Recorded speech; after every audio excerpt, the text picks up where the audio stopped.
is absolutely losing it over Trump's latest stunt, and honestly, it's giving disappointed dad yelling at his idiot son energy. The US decided to cut off aid to Ukraine like a deadbeat dad, skipping out on child support, and French politicians are foaming at the mouth. Marine Le Pen, who normally drools over Trump's authoritarian tendencies, is now clutching her pearls over the brutality of the decision. Apparently, even the far right draws the line at kneecapping an ally mid-war. Who knew?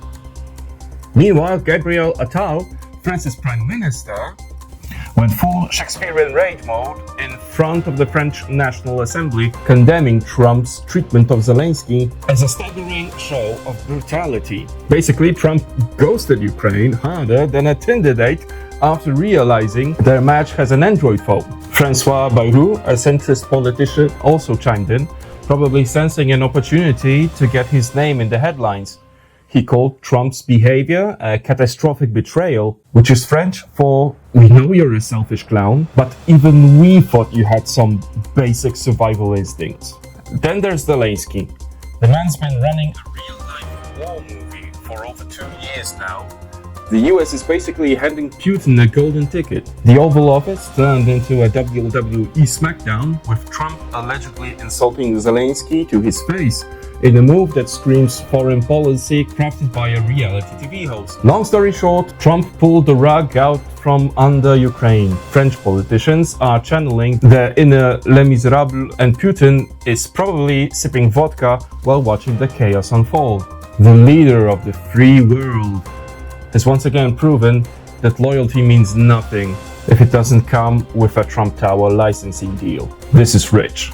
We've officially entered that Trump is just straight up working for Moscow phase of the news cycle. Again, Senate Democrat Chris Murphy went on CNN and absolutely unloaded on Trump, straight up saying the White House is now an arm of the Kremlin. No metaphors, no euphemism. Just full on calling the US government a Russian subsidiary like it's a Gazprom offshoot. And let's be real, Murphy's got a point. The administration's latest move, tariffs that cripple US allies while leaving Russia untouched. Trump is slapping Canada, of all places, with brutal trade policies while rolling out the red carpet for his buddy Vlad. Because obviously the real threat to American interest is maple syrup and hockey sticks, not a dictator actively waging war in Europe. Meanwhile, over in the UK, a Tory MP went on record calling Trump a Russian asset, which, considering the usual conservative bootlicking for Trump, is like catching a Fox News host criticizing capitalism. The message is clear. Even Britain's conservatives are side-eyeing Trump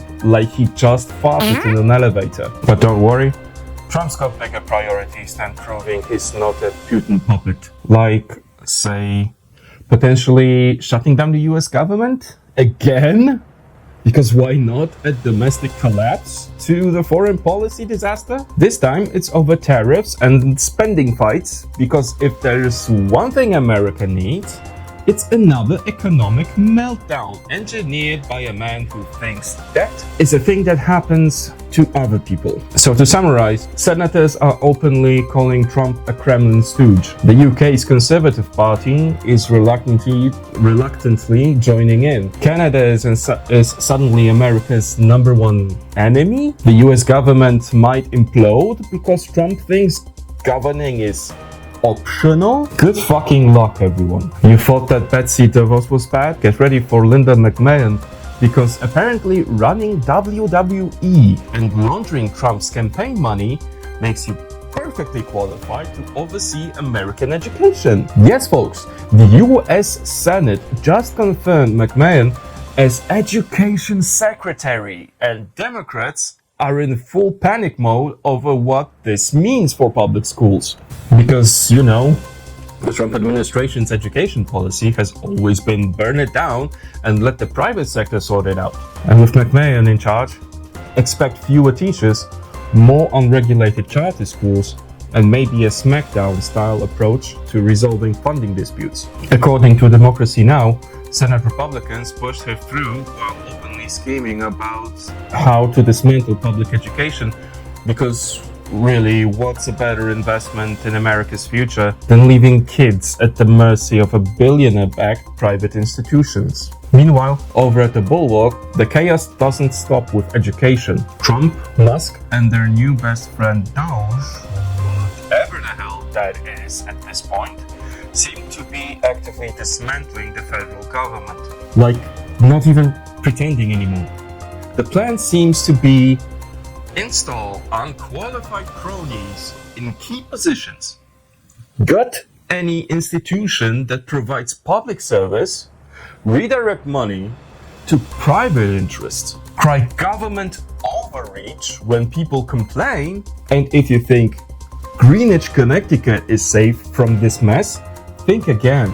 Linda McMahon ties the local GOP figures like Stephen Wazoha show that she's been laying the groundwork for this educational reform long before Trump threw her name in the mix. So, to recap, public education on life support, Linda McMahon running the show now, the federal government slowly being replaced with a Musk-Trump clown show. Future looking more dystopian by the minute. At this point, we might as well start teaching kids how to code in Dogecoin, because the US dollar and functional schools aren't gonna be around much longer. Trump wants Greenland again. And even NATO is like, dude, no. Look, Donald Trump is back in his real estate nonsense, and this time he's reviving one of his most unhinged geopolitical fantasies, buying Greenland. Yes, Greenland again. And the totally normal and not at all deranged conversation with NATO Secretary General Jens Stoltenberg, Trump reportedly told him that the US really needs Greenland for national security reasons, which is fascinating because last time he floated this idea, Denmark basically laughed him out of the room. This time though, NATO's reaction was a polite but firm, "What the fuck are you talking about?" Stoltenberg tried to gently redirect the conversation back to, actual defense matters, but Trump was apparently fixated on the idea that Greenland is some kind of strategic must-have for America. Because if there's one thing he loves more than gold-plated toilets, it's trying to buy things that aren't for sale. Meanwhile, media around the world is losing it. Deutsche Welt and Zeit out of Germany are treating this like some kind of tragic comedy, pointed out that Trump's obsession with Greenland was ridiculous in 2019 and is somehow even worse now. Japan Today Japan Today are reporting it with the kind of restrained disbelief usually reserved for stories about Florida Man. Huffington Post is covering the global backlash, where leaders are basically saying, does the US not have enough problems right now?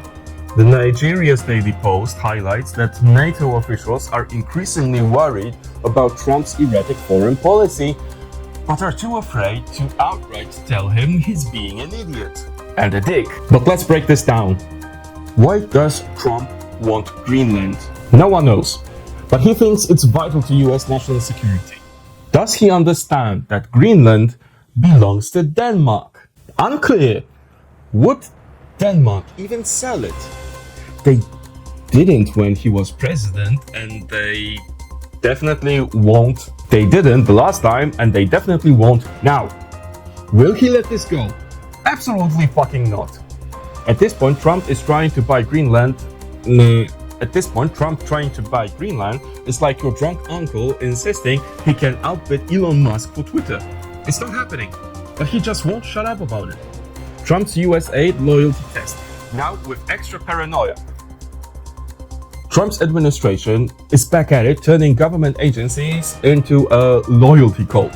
This time it's USAID, the agency that, actually helps people around the world, that's caught up in his latest fever dream of purging the disloyal.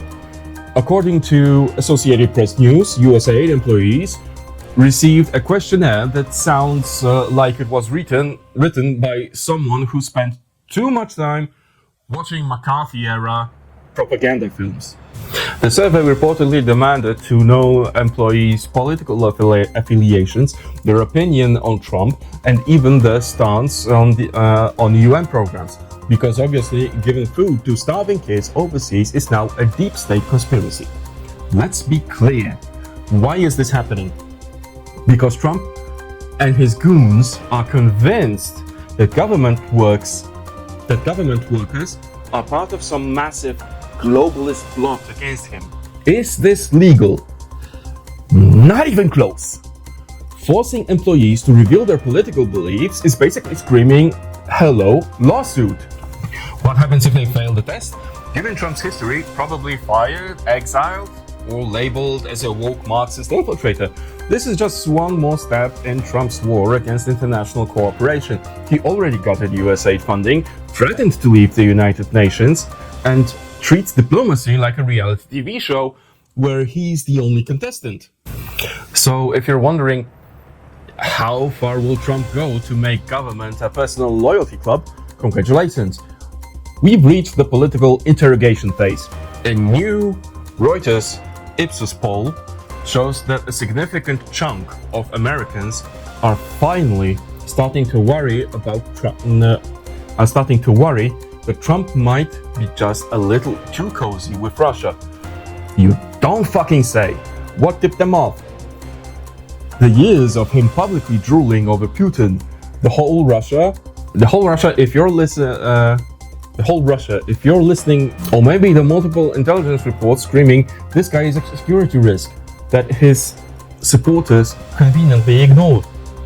Here's the breakdown. More than half of Americans believe Trump is too aligned with Russia.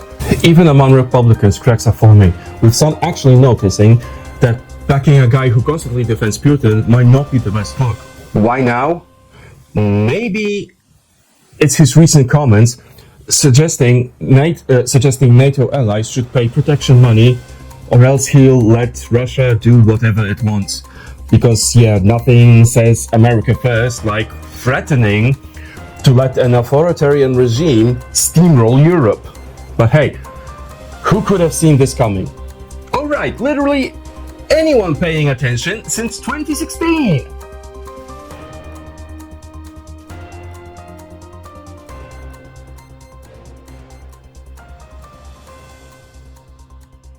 Not to negotiate a deal, but we've started the conflict in getting some of the rare earth, but it means we're going to be inside, and it's a big commitment. This is the thing. This is the fucking thing. This is what he fucking wants. Everything. I mean, he's not interested. Trump, and through extension, America, doesn't want to help Ukraine. Period. They only want a deal to secure Ukrainian resources, and that's it. Point blank. I mean, he's just said it. He's starting off with talking about a fucking deal. It's 51 seconds in. And I'm already regretting that I am interested in I can't even. That's why I usually use a prompter, because I can write and then I can only read, and that's it. Like, I don't have to go anywhere else with what I am saying or what I am hearing. And this lunatic, this fucking orange buffoon, he's not in it for Ukraine. He's not in it to help prevent innocent people from dying. Innocent people, civilians.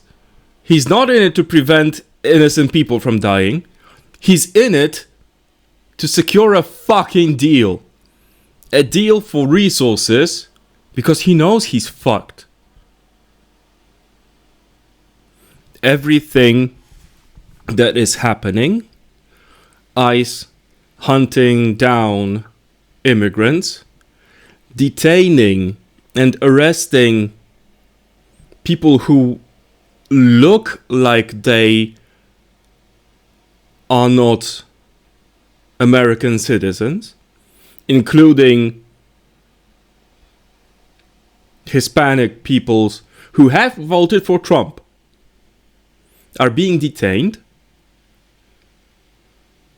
It's no secret that the lowest paying jobs are occupied by immigrants or people of immigrant descent.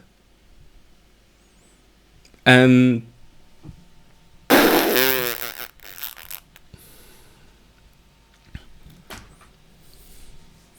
this is unbelievable. This is absolutely unbelievable. The only thing he cares about is his fucking deal. That's the only thing he wants. That's the only thing he really fucking wants. To have his fucking deal, because he's a fucking toddler. We're going to see that. I mean, everyone's probably saw it already. But we need to discuss this more. We need to have a deeper conversation about this. Why am I so invested in this? I am specifically invested in the thing with Ukraine because Ukraine is my fucking border neighbor. And I've already said that I am afraid. I'm not afraid of tyrants. I'm afraid of fucking lunatics. I'm afraid that Poland, as a former satellite state of the USSR, will also be somewhere on the premise for Putin to attack. And if Putin attacks Poland, Poland is a part of NATO and the European Union.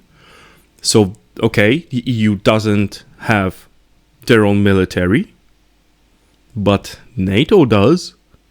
And America, USA, is part of NATO, one of the 12 founding countries who started the entire pact. What will happen then? I mean, Trump plays besties with Putin. Let's address the Russian media in the room. Reuters and Associated Press were not allowed in the Oval Office during this meeting between Trump and Zelensky. But fucking Russian state media were. Make that make sense. With Russia, I spoke with President Putin, and we're going to try and bring this to a close. It's something that you want and that he wants. We have to negotiate a deal. But we've started the confines of the deal, and I think something can happen. The big thing is the number of soldiers, mostly at this point, but soldiers being killed. You're losing thousands of soldiers. So on both sides, we're losing a lot of soldiers, and we want to see it stop. And we want to see the money get put to different kinds of use, like rebuilding. And we're going to be working very hard. But we've had a lot of very good conversations. I will say until we came along, the Biden administration didn't speak to Russia whatsoever. They didn't speak to anybody. They just allowed this to continue. And I will say that, I'll say in front of you, you've heard me say it 1,000 times, if I were president, this war would have never happened. We would have had a deal negotiated for you without having to go through what you've gone through. But your soldiers... Yeah, right. The war started in 2014. But somebody has to use the equipment. They've been unbelievably brave, and we give them great credit. This was supposed to be over very quickly, and here we are 3 years later. So I give tremendous credit to your generals and 2 years before and yourself, in the sense that Trump first was in office. Very hard fighting, very tough fighting. They're great fighters. And you have to be very proud of them from that standpoint. But now we want to get it over with. It's enough, right? We want to get it over with. So It's an honor to have you here. Thank you very much for coming. We're going to sign the agreement at the conference in the East Room in a little while, right after lunch. And we'll be having lunch together. We're also discussing some other things. And we appreciate everybody being here. It's somewhat of an exciting moment, but the really exciting moment is when we get when they stop the shooting and we end up with a deal. And I think we're fairly close to getting that. And an honor to have you. And please, I'd like to say something. Yeah, thank you so much, Mr. President.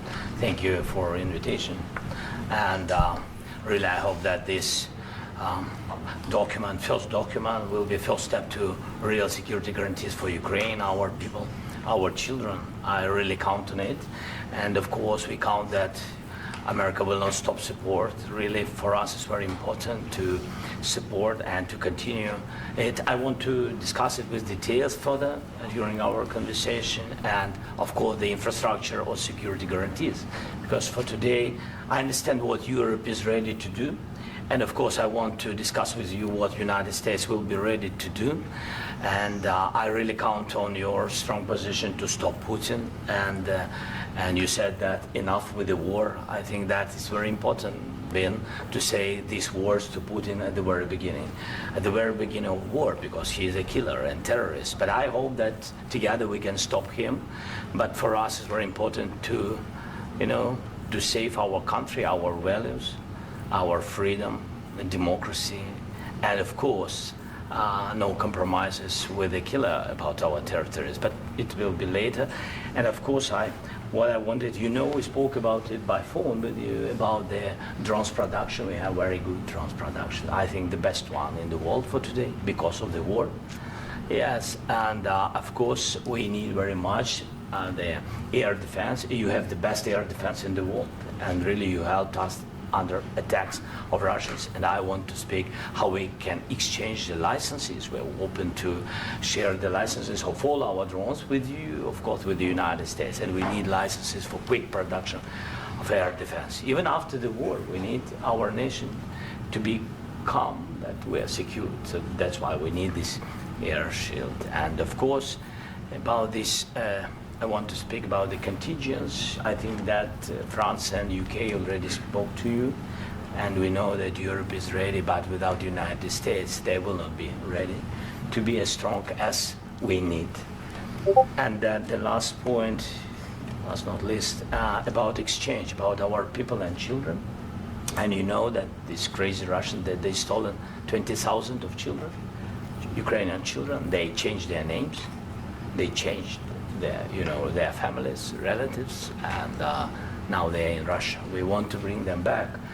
And really, it's a big, big dream, task and goal for me and our warriors. By the way, Mr. President, we released more than 4,000 warriors from Russian prison, but there are thousands more in the prison. I wanted to share with you some images, how it's, can I now? Yeah, please. Some minutes, 1 minute, 1 minute. Just you to understand in what circumstances, in what situation they are, and what the attitude of Russia to our prisoners. That guys, just you before and after. And you see before and after, just you to understand. Now thousands of such guys, ladies and men, there. And so they don't eat, they beat them, and they do a lot of bad things. So out of, even during the war, there are rules. Everybody knows there are rules during the war. So these guys, they don't have any rules. You see that 50, 60 kilograms left, and a lot of such things. And I didn't want to show you what the changes with images of children, because I will just share with you. I mean, it's looking tragic. Yep, that's tough stuff. Yeah, I wanted very much to give you, and you see it. Yeah. This is pastor, by the way. They stolen pastors, because it's not Russian church. They stolen pastors and moved pastors to the prison. At the end of last year, we brought 3 pastors, and we could exchange them. And this is pastor, you see. Yeah, it's tough. Yeah, so I mean, this I wanted to show you, and this. So thank you very much. We want to get that ended, right? Yeah, of course. We And I want. think we will. I think we will. And We have to, of course. do you have any questions, please? Thank you, Mr. President. With the, how much money is the U.S. going to put into the fund that is being created today, and how does this provide long-term security for Ukraine? Well, we don't know exactly how much because we're going to be putting some money in a fund that we're going to get from the raw earth that we're going to be taking and sharing in terms of revenue. So it's going to be a lot of money will be made from the sale and from the use of raw earth. And as you know, our country doesn't have much raw earth. We have a lot of oil and gas, but we don't have a lot of the raw earth. And what we do have is protected by the environmentalists, but that can be unprotected. But still, it's not very much. They have among the best. Protected by environmentalists. He's actively calling people who took it upon themselves or are responsible in general not to abuse natural resources, especially when they are most endangered, and he's calling them environmentalists. I mean, so far, very bad, but not yet horrible. Not yet as abhorrent as we know that it's gonna get.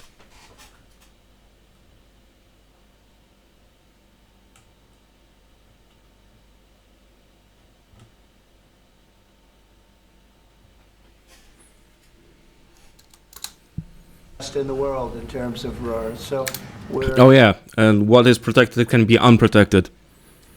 I mean, if you change the name of Gulf of Mexico to Gulf of America, a vast number of legally binding documents in relation to protecting the area of the Gulf, natural resources, is going to be void and can cause years upon years of international legal battles, because only America respects the new name, the Gulf of America. The rest of the world is, well, why should they? Gulf of Mexico, of course. But the documents that Americans have in place refer to the Gulf of Mexico. And there is a chance, provided how fucked the American legal system is, and I think it's fucked. Of course, I'm not a lawyer, but judging from, for example, what Legal Eagle is bringing to the table and their analyses, go check them out. Fantastic channel. They do amazing work discussing complex legal stuff in a way that even I can understand. It wouldn't be surprising to me if that actually happened. Besides, there you want to, fuck around in Alaska and areas that have been under protection or reservations. They just want to cancel their protective status of these areas and mine them for resources. So they don't give a fuck. They just want resources. going to be using that, using it for all of the things we do, including AI and including weapons and the military, and it's really going to very much satisfy our needs. So it's something that just worked out really well. We have a lot of oil, and we have a lot of gas, we have a lot, but we don't have raw earth. So this has just about every component of the raw earth that we need for computers, for all of the things we do. This puts us in great shape. And long-term security for Ukraine. How does this provide it? I think they're going to have Great luck. I think once we make the agreement, that's going to be 95% of it. They're not going to go back to fighting. I've spoken with President Putin, and I feel very strong. I've known him for a long time, and I feel very strongly that they're very serious about it, and we'll make a deal. And when the deal is made, I don't think we talk about security. Everyone's talking about the other day. All they talked about was security. I said, let me make the deal first. I have to make the deal first. I don't worry about security right now. We have to have a deal, because right now, last week, 2,000 soldiers died on both sides. 2,000. And they're losing 1,000, 2,000. Again, the fucking on both sides rhetoric.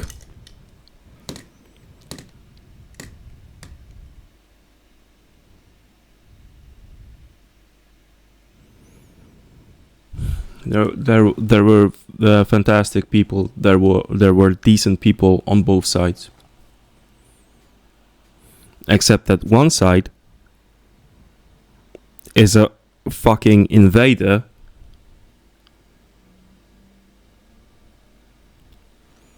that does not respect international law.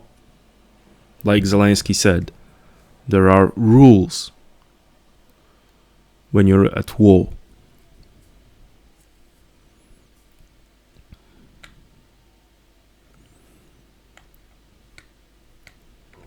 Covered in conventions. There are rules to fighting wars.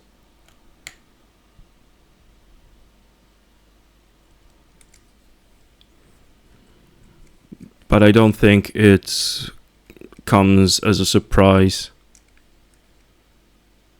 that in today's world, the countries that invade or occupy, like Israel, like Russia, do not respect these laws. I don't think it even crosses the minds of the higher-ups.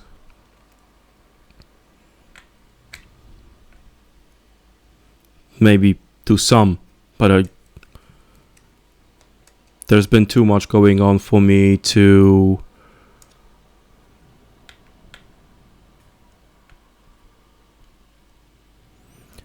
entertain the thought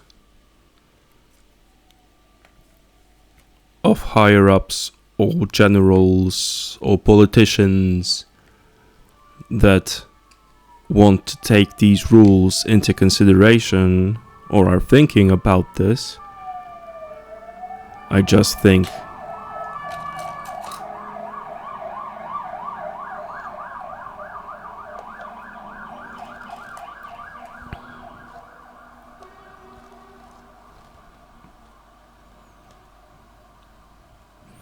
they want to do whatever it is that they can to conquer and colonize as much land as possible in as little time as possible.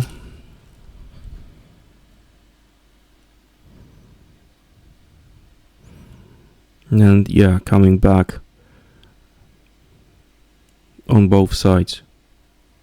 He is actively equalizing. For someone who is so much against equity, he sure loves to equalize the aggressor, the terrorist, the assailant, the attacker, the murderer, the rapist, and the victims, and the people who are defending their homes and livelihoods and families. There is a good side and a bad side. The invading side, this case, the bad side. Israel, invading side, invading Palestine, the bad guy. That's the bad side. I don't know how much more plain I can speak. Israel, bad. Palestine, victim. Russia, bad. Invader, Ukraine victim. And the war started in 2014.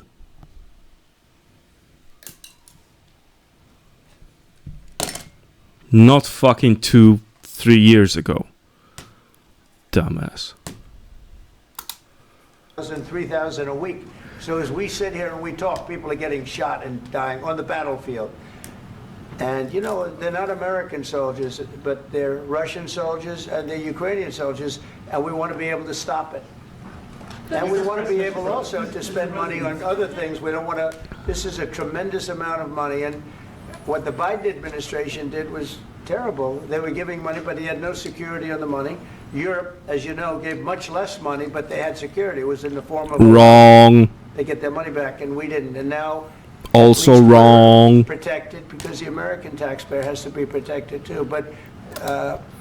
Macron, when he spoke to Trump, has already rectified this.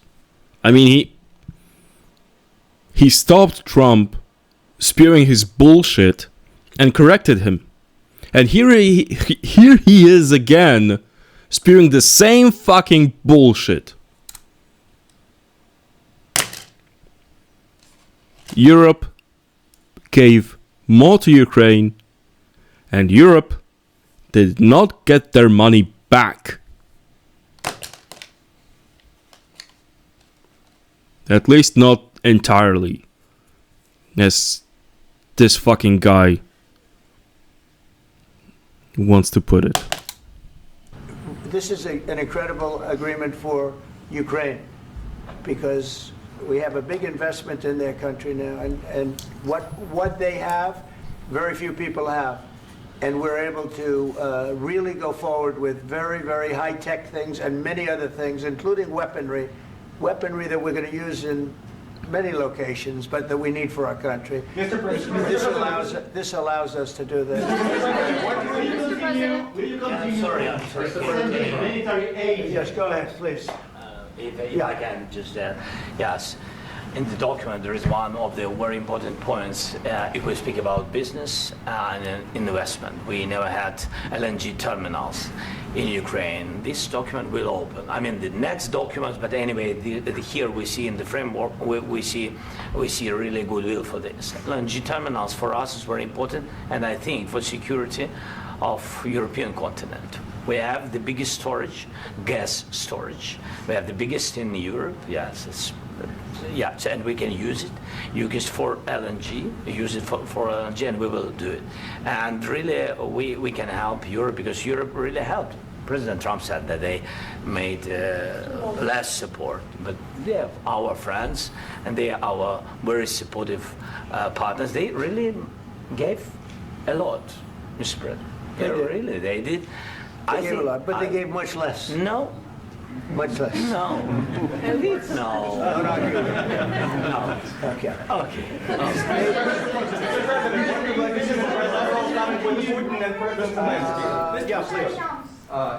Mr. President Trump, you have repeatedly called the deal with Ukraine as a historical one. And as a President of the United States, you make historical decisions in other issues which affect America and other world. So what place in the world history do you want to take? And do you associate yourself with any famous historical figures? Yeah, I'd say George Washington, Abraham Lincoln. I would say I'm far superior to George Washington and Abraham Lincoln. Now, you know I'm only kidding, right? Because when I say that, the fake news is going to go wild. They're going to say he considers himself to be better than Washington. But you never know. You never. Of course he fucking does. Of course he fucking does. Of course he fucking considers himself somewhere in the league of Washington or Jefferson. Of course he fucking does. Of course he fucking considers himself Presidents go. somewhere in the league of Washington or Jefferson. He sure did have a lot of As far as presidents go. I mean, for someone who was so for equality as Jefferson, he sure did have a lot of slaves. So did Washington. Washington never freed his slaves. I don't compare myself to anybody. I'm here to do a job. We've had a great 35 days or whatever it might be, a month, a little more than a month. We've accomplished tremendous amounts. Not only this would be a very big achievement. Bullshit. Stop and get them back to normalization. I think that's going to happen. We've had very good talks on both sides, as you know, but I think we've done a very good job, just generally. If you look at all of the things we've done in 30 days, they're saying there's never been a opening for a president. The first month, there's never been a first month like we've had. And this is one of the very important things. This, to me, is one of the most important things because we have tremendous death taking place as we speak, and I don't want to have that. You know, think of the parents, whether they're in Russia or Ukraine, think of the parents of all these people being killed needlessly. They came to our territory. Should have never started. This would have, if I were president, this would have never started. I wonder how would he have prevented this. Military aid to Ukraine after the U.S. signs this agreement with Ukraine. Yeah, we're going to be continuing. To President Zelensky, do you feel like the U.S. is on your side? That President Trump is on your side at this moment? Right. What do you think? He wants to know, do you think that, sort of a stupid question. I guess we wouldn't be here if I wasn't. I think that the United States on our side from the very beginning of occupation, and I think that President Trump on our side, and of course, I'm sure that the United States President will not stop support. This is crucial for us. It's important for us. Yes. And Putin, the president, speaks about the people and the soldiers which are dying, but they came to our territory, they came to our land. They began this war, and they have to stop. And I think this is the question, with really the most important question. Can President Trump, I hope yes, with some other allies, to stop Putin, withdraw these enemies, our enemy, withdraw these troops from our land? And I think that you asked about the history, I think that if President, or when, he will stop Putin, if President Trump will bring peace to our country, I think he will be on this wall. We've had very, very good talks. President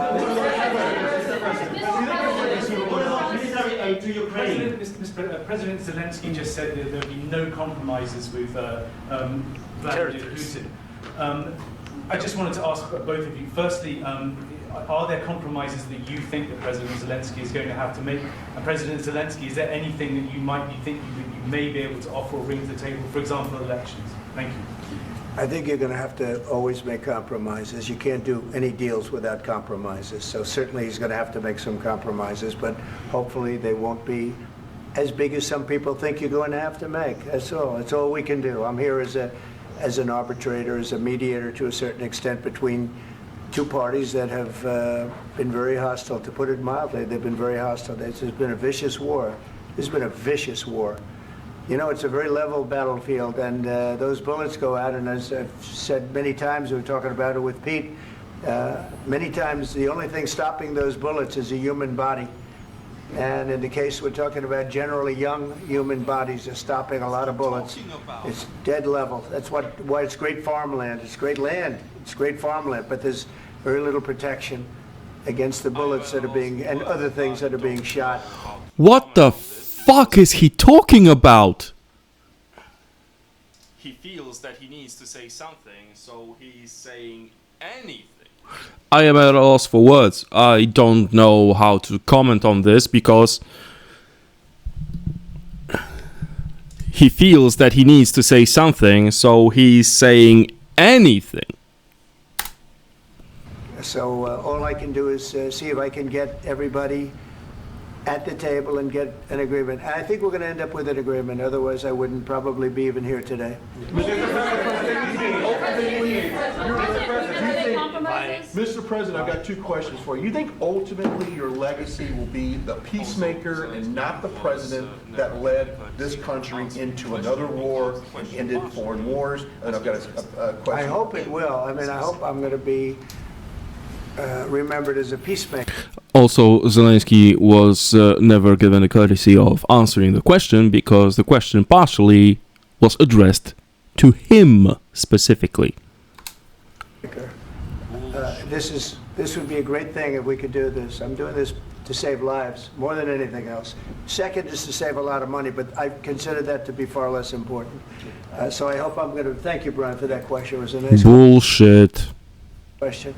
I hope I'll be known and recognized as a peacemaker. This would be a great thing to solve. This is a very dangerous situation. You know, this could lead to a third world war. This was headed in the wrong direction. If this election were lost, if we didn't win this election, and by the way, we won it by a lot. That was a mandate. We won every swing state. We won the popular vote by millions and millions of votes. We won everything. No, you didn't, you fucking moron. What the fuck are you talking about? You didn't win the popular vote. What's that got to do with anything? Districts, you look at the areas of red. Take a look at a map. This was a big mandate. Why the fuck are you talking about elections? What's that got to do with anything? This was one of the things. I said, we're going to get this thing settled.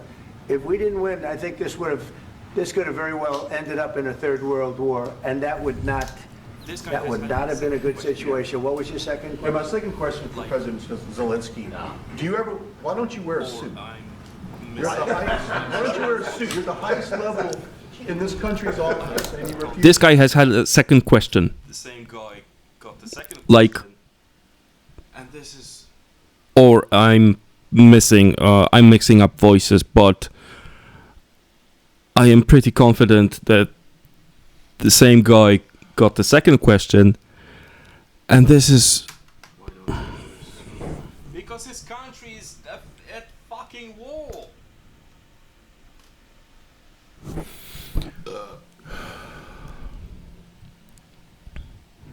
Why don't you wear a suit? Because his country is at fucking war. To wear a suit, just want to see if do you own a suit? Yeah, problems. A lot of Americans have problems with you not Really? respecting I the don't have dignity of this such- office. I will wear a costume after this war will finish. Okay. Yes, maybe one. Maybe something like this. something like Yes, yours. sir. Yes. That'd be great. Maybe something better. I don't know. We will see. Maybe something cheaper than Thank you. Thank you. President Trump. Thank you, President Trump. You said yesterday that you have... Are you going to send more arms to Ukraine in case there's no peace? Yeah, we're going to have arms to Ukraine, yeah, sure. Hopefully I won't have to send very much because hopefully we're going to have it finished. We're looking forward to finishing this quickly. We're not looking forward to sending a lot of arms. We're looking forward to getting the war finished so we can do other things. But we very much appreciate the agreement because we needed what they had, and we're treating, our country is now treated fairly. Biden didn't do that. He didn't know what the hell he was doing. This should have never happened. This should have never started.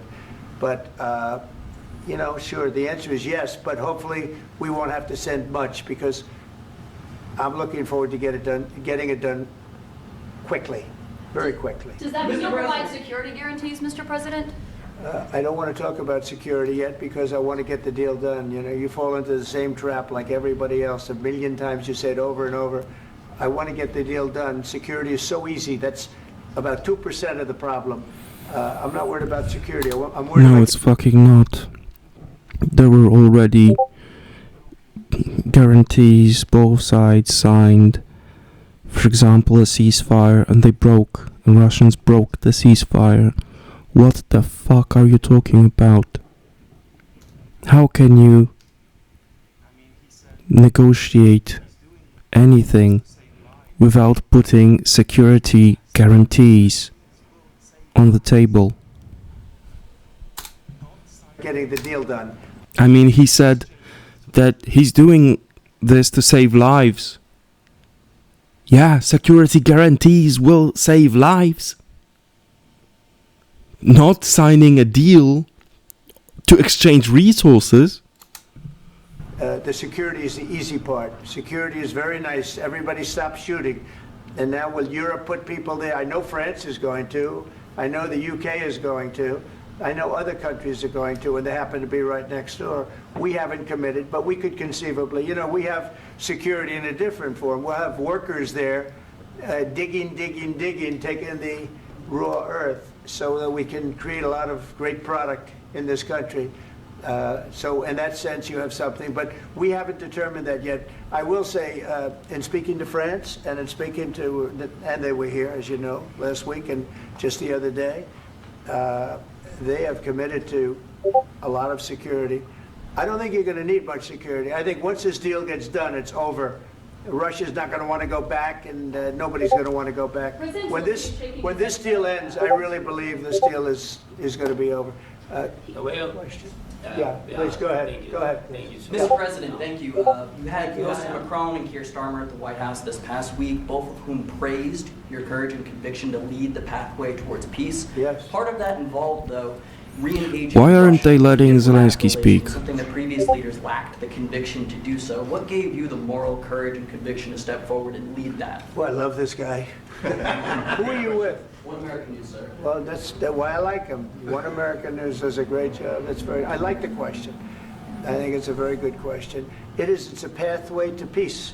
It's a pathway to getting something solved. And I feel that as the head of this country, I have an obligation to do that. Plus, you know, we're very much involved. We got involved. It's too bad we got involved because there should have been no involvement, because there should have been no war.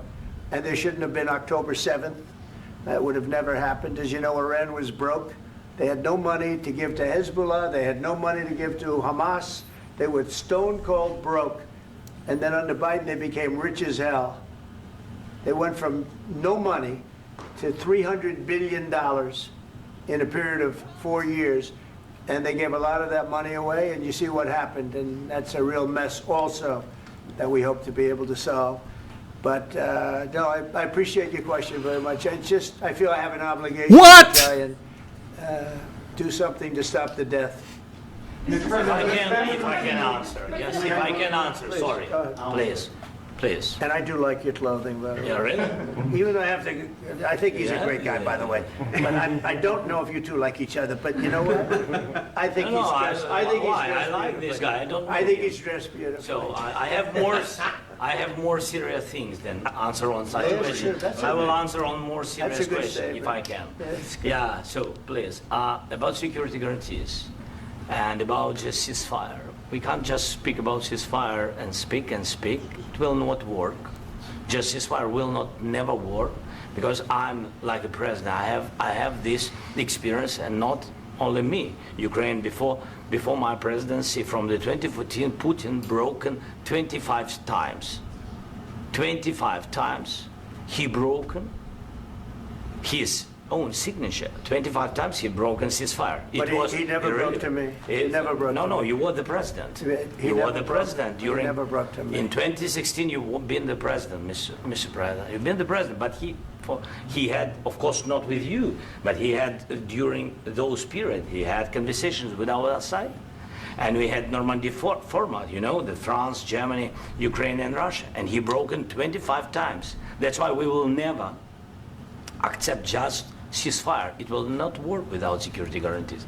Security guarantees, maybe President is right about this document and other, but this document is not enough. Strong army is enough, because his soldiers afraid, Putin's soldiers afraid of our soldiers when we're strong enough. If we are not strong enough, if we are empty, if our storage is empty, we can't defend our land. Today, you know, he knows that we have all the world knows that we have meeting, yes? Why he's using ballistic? Putin today using ballistic on our hospitals, schools, and etc. Ballistic. So he knows that we are here, and that President Trump is really have goodwill to stop this war. And you hear now the president. So why he's using? So he doesn't want to stop. He doesn't want. But I hope that we will do it. Really, we'll do it. Security, when we speak about security guarantees, when the Europeans are ready for contingents, they need USA backstop. if there will not be United States, we will not never have any contingents, strong contingents from the Europeans, because they don't want to divide alliance, connection between the United States and the main and strongest ally and Europeans. And this is crucial, this is important. That's what we want to speak about very much. This is very important. And air defense.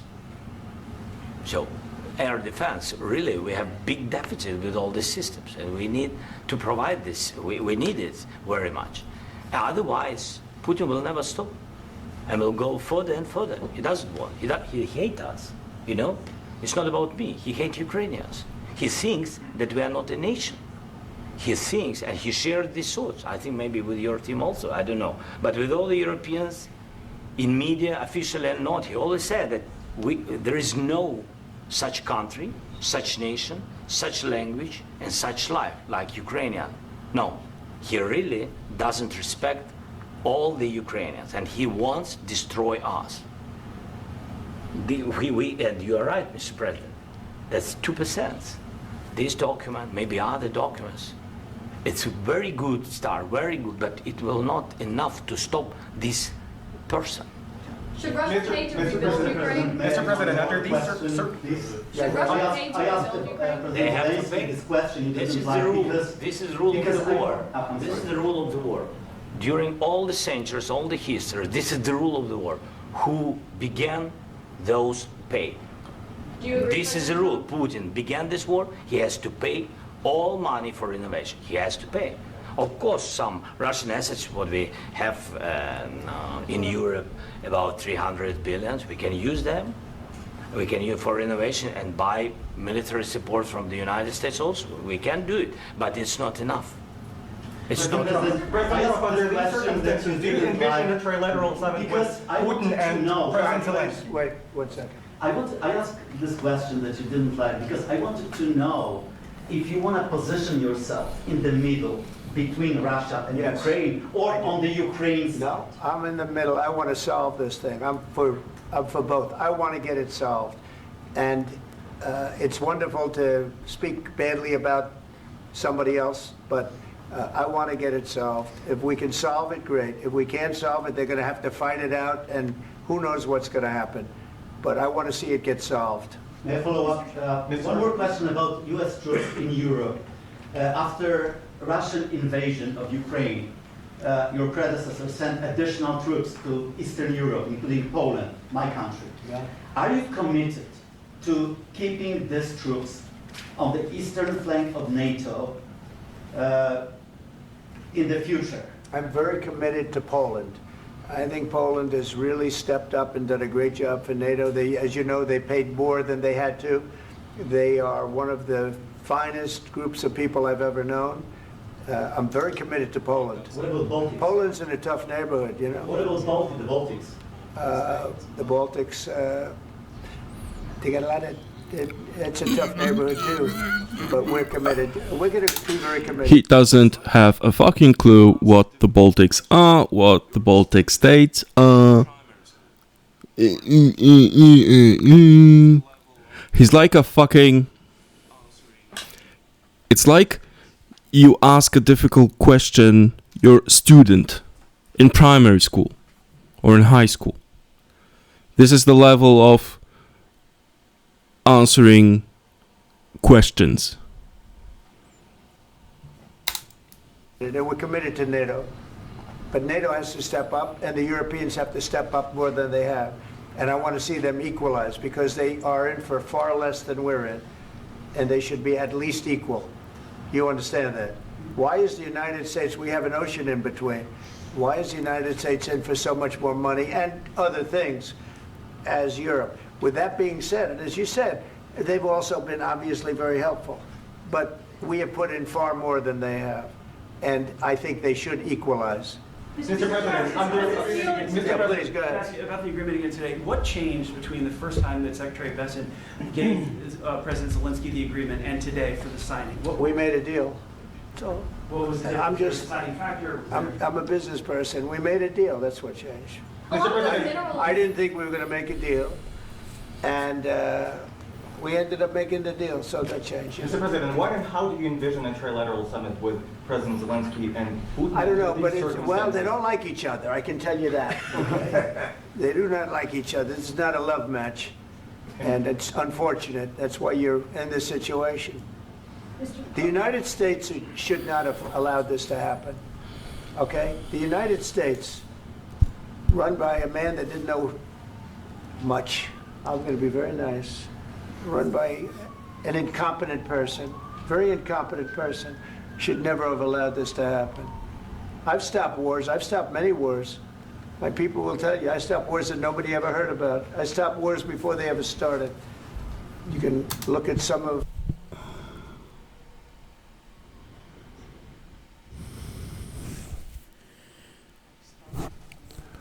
What on earth is he talking about? What in the name of fuck is he talking about?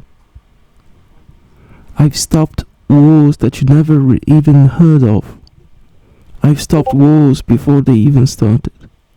Which war? Which ones? The ones you've imagined in your little orange head?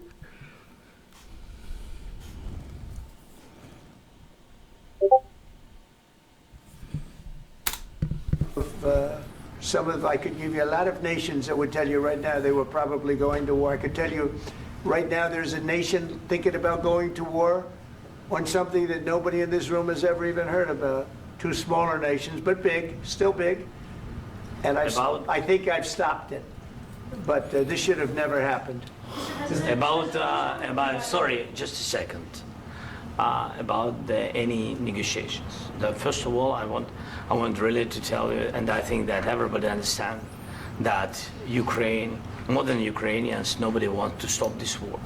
But at the future, any negotiations, it's understandable that two sides of the war, not Russia and the United States, because this is not the war between Russia and the United States. This is war of Russia against Ukraine and Ukrainian people. So these two sides will be at the anyway will be at the negotiation table. Then of course United States, like the strongest partner of the Ukraine, and of course Europe. I think Europe is very important. I want to speak about it with the president. Yes, Europe is very important for us because we really defend Europe for today. All Europeans really recognize that we are defending line, and they have real life. True. And our people are dying. That's why they helped us. And also, it's about the NATO. Yes, between, like the president said, you have big, nice ocean. Yes, between us. But if we will not stay, Russia will go further to Baltics and to Poland, by the way. But first to the Baltics. It's understandable for them because they've been in the USSR. You know, they've been one of the republics of the USSR, and Putin wants to bring them back to his empire. It's a fact. And when he will go there, if we will not stay, you will fight. Your American soldiers, it doesn't matter, do you have ocean or not, your soldiers will fight. Mr. President, would you be willing to visit Ukraine, maybe Kyiv or Odessa, which is known to be at the Riviera or Black Sea? It was my question. I'm sorry. I don't want to talk about Odessa now. Let's not talk about Odessa. I want to talk about making a deal, getting peace. We don't have to talk about Odessa, but a lot of cities have been destroyed. A lot of cities that are not recognizable. There's not a building standing. No. And a lot of things have Mr. President, you have to come and to look. No. We have very good cities. Yes, a lot of things have been destroyed, but mostly cities alive, and people work, and children go to school. Sometimes it's very difficult. Sometimes closer to front line, children have to go to underground schools or online, but we live. Ukraine is fighting and Ukraine lives. This is very important. And maybe it's Putin is sharing this information that... Fucking coward. Fucking coward. He destroyed us. I mean Trump, of course. Trump being the fucking coward.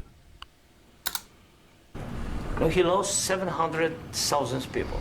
700,000 soldiers. He lost everything. Yes. Sure. Mr. President, one more. I mentioned Poland. Please, go ahead. When did you last speak with President Putin, and what did he say that? A couple of days ago. And what did he tell you that gave you the assurance that he wanted peace? Well.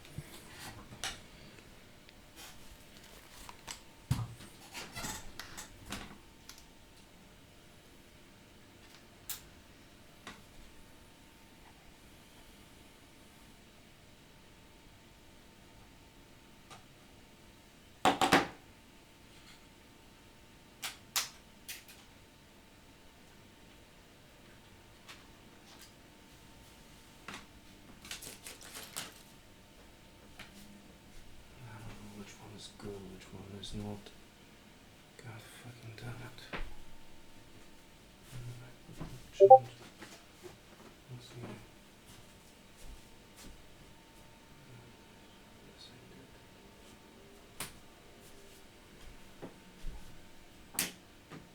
For fuck's sake.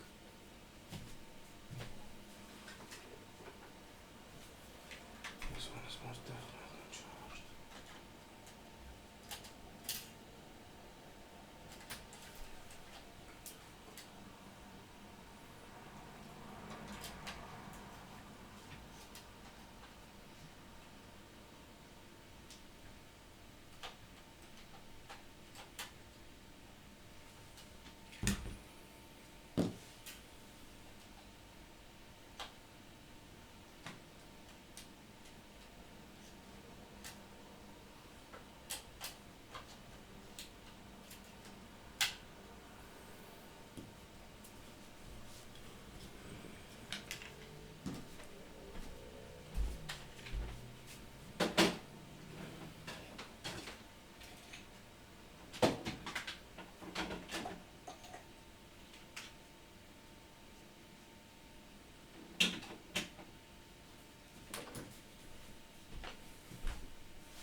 That's what I do. My whole life is deals. I know pretty good, and I've known him for a long time. I've dealt with him for a long time. He had to suffer through the Russia hoax. You know, Russia was a hoax. It was all Biden. It was nothing to do with him. So he had to suffer through that, and he was able to do that. I think that he wants to make a deal, and he'd like to see it end. That's all I do. That's what I do. My whole life, that's what I do, is make deals. And I'm in the middle of a mess, because this is a real mess. It's a very dangerous one. If this doesn't get solved now, it's not going to get solved for a long time. So I hope we're going to get it solved. In the back, please. Thank you, Mr. President. Prime Minister Starmer claims repeatedly that his government believes in free speech and was not engaged in censorship. But his country's government arrests people for memes and thought crimes, and even more worrisome is pressuring American companies to censor Americans on its behalf. How can he be a reliable, trustworthy partner when he says things that are demonstrably false on such an important topic? Well, we actually spoke to him about that yesterday, and we thought they took it very, very much too far. JD was very strong on it. So was I. So was Marco. And we've been speaking to him about it. Marco, would you like to say something about that? Yeah, we have concerns, obviously, with the conduct of theirs, particularly as it impacts Americans. And there's real concern that American speech, which is online, could fall into the hands of British or any country's jurisdiction. And so this is a point the Vice President made at Munich, and I think it's a very compelling one, that what unites us with Europe, as much as anything else, is these shared values, and one of them being free speech. And so if Americans are threatened by it, we're going to need to take action in that regard. Mr. President. It's actually a very important question. We spoke about this in detail with the Prime Minister, the Foreign Secretary, and others at lunch yesterday. And I know that Secretary of Commerce Lutnick followed up in private meetings last night. This is really important. We believe Americans have the right to speak their mind, even if we in this room disagree with them. They have the right to speak their mind in the public square, which is often online these days. And we're going to defend that right as it pertains to American companies and American citizens vigorously if we have to. I do think that under the President's leadership, we're going to find common ground with our friends in the UK on this question, but it remains to be seen. The principle that will guide us is we believe in free speech in this country and we'll fight for it for American citizens. Mr. President, on the deal, is there any other oil and gas component to the deal? Is it all critical? A little bit. We'll see. On LNG? But we're not really looking for that so much. We got a lot. We have more than anybody in the world, by far. So no, we're not talking about it too much, but a little bit. I think it affects also, but for the most part, no. And sir, is there any agreement from Ukraine to purchase U.S. LNG as part of the deal, or is that on the table at all? No, we don't need that. Mr. President, I just wanted to ask you about, you just mentioned that you'd spoken to Vladimir Putin a couple of days ago. Just to be clear, that's a new call, not the one that you... I've spoken to him on numerous occasions. Okay, and how was the latest call? What did you discuss? How did it go? Are you serious with that question? I am, I'd love to know. It went well. I think we're doing... Okay guys, sorry for the lighting and most probably a poor audio quality. If you enjoyed watching me suffer through Trump's talking with President Zelensky, please consider subscribing to the channel, leave a like, leave a comment. That would really help me out, because I would love to get to 1,000 subscribers at this point. I love you. I'm doing this so that you don't have to. Timestamps below. All the sources that I've used for this episode are also below. Hope you enjoyed this, because it was physically painful as always, but I'm doing this for you so that you don't have to. Thank you for being here if you've managed to stick till the very end, and I hope to see you next time. Cheers.